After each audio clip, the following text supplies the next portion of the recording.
ত্রিপুরার ছাত্র অ্যাঞ্জেল চাকমা হত্যার প্রতিবাদে শ্রীভূমিতে বাম ছাত্র সংগঠন এআইএসএফ এর প্রতিবাদ। শনিবার সন্ধ্যায় শ্রীভূমি শহরের আম্বেদকর পার্কে বাবা সাহেব ডক্টর ভীমরাও আম্বেদকরের মূর্তির পাদদেশে প্রতিবাদকারীরা জড়ো হয়ে অ্যাঞ্জেল চাকমা হত্যার ন্যায় বিচারের দাবিতে স্লোগানে মুখরিত করে তোলে। এআইএসএফ কর্মীরা স্লোগান তুলেন, justice for Angel Chakma, justice for all racism murder, we want justice, মৌলবাদ নিপাত জাকসহ একাধিক স্লোগান তুলেন তারা। এদিন বাম ছাত্র নেতা তথা এআইএসএফ এর আসাম রাজ্যিক সহকারী আহ্বায়ক মোহাম্মদ জাকারিয়া সংবাদ মাধ্যমের সামনে প্রতিক্রিয়া ব্যক্ত করতে গিয়ে বলেন, মৌলবাদীরা কোনো দেশ, জাতি বা সমাজের জন্য ভালো হতে পারে না।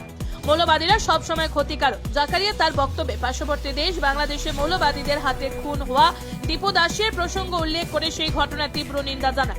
পাশাপাশি কার্বি আলংয়ের হত্যা হওয়া দীপক দে ও সৌরভ দে উভয়ের হত্যার ন্যায় বিচারের দাবি তুলেন জাকারিয়া। তিনি ভারত সরকারের দৃষ্টি আকর্ষণ করে বলেন, আজকে দেশ জুড়ে যেভাবে ধর্মের নামে, জাতির নামে, ভাষার নামে মানুষ হয়রানি হচ্ছে, প্রতিনিয়ত মানুষ খুন হচ্ছেন, সেগুলো বন্ধের জন্য সরকার যেন উপযুক্ত পদক্ষেপ গ্রহণ করে সেই দাবি উত্থাপন করেন। এদিনের কার্যসূচিতে উপস্থিত ছিলেন এআইএসএফ নেতা সঞ্জয় শুক্লবৈদ্য, এহসানুল হক, বিপ্রদীপ নাথ, বিক্রম শুক্লবৈদ্য, আবুল ফাজাল, আব্দুল ওয়াহিদ সহ অন্যান্যরা। উল্লেখ্য, এদিনের কার্যসূচিতে মোমবাতি মিছিল থাকলেও বিশেষ কিছু কারণে মিছিল বাতিল করা হয়। Bureau report, Nababarta today.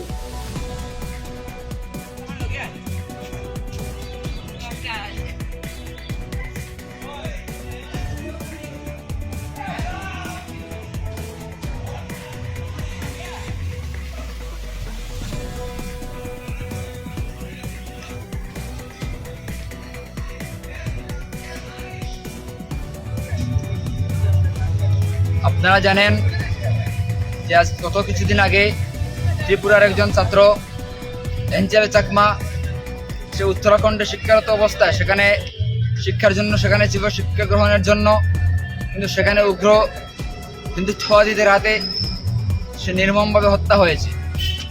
আমরা তার প্রতি শ্রদ্ধাঞ্জলি জানিয়ে এবং তার এই হত্যার প্রতিবাদে এবং তার হত্যার ন্যায় বিচারের দাবিতে আজকে আমরা এখানে প্রতীকী কার্যসূচি পালন করছি। শুধু অ্যাঞ্জেল চাকমা নয়, তাছাড়াও আজকে ভারতবর্ষের বিভিন্ন জায়গায় কিছুদিন আগে কার্বি আংলংয়ে 2 জন বাঙালি হিন্দু যুবক উগ্রবাদীদের হাতে খুন হয়েছে। তার কিছুদিন আগে আমরা দেখেছি আমাদের পার্শ্ববর্তী দেশ বাংলাদেশে, সেখানে দীপুদেশ নামে একটা ছেলেকে আগুনে পুড়িয়ে হত্যা করা হয়েছে। এই বিশ্বজুড়ে যে অমানবিক কার্যকলাপ চলছে, বিশ্বজুড়ে যে ধর্মের নামে, জাতের নামে, ভাষার নামে এবং গোটা ভারতবর্ষ জুড়ে ধর্মের নামে, ভাষার নামে, জাতের নামে যেভাবে মানুষকে হত্যা করা হচ্ছে, তার প্রতিবাদে আজকে আমাদের এই প্রতীকী কার্যসূচি। আমরা আজকে এই কার্যসূচি থেকে ভারত সরকার এবং আসাম সরকারের দৃষ্টি আকর্ষণ করে বলতে চাইছি, ত্রিপুরার যে ছাত্র অ্যাঞ্জেল চাকমা হত্যা হয়েছে, সেই ত্রিপুরার সরকারের দৃষ্টি আকর্ষণ করছে যাতে এমন খুন যাতে ভবিষ্যতে আর হতে না হয়। আজকে একটা সন্তান সে শিক্ষা অর্জনের জন্য, উচ্চ শিক্ষা লাভের জন্য গিয়েছে উত্তরাখণ্ডে এবং সেখানে সে নির্মমভাবে হত্যা হতে হয়েছে।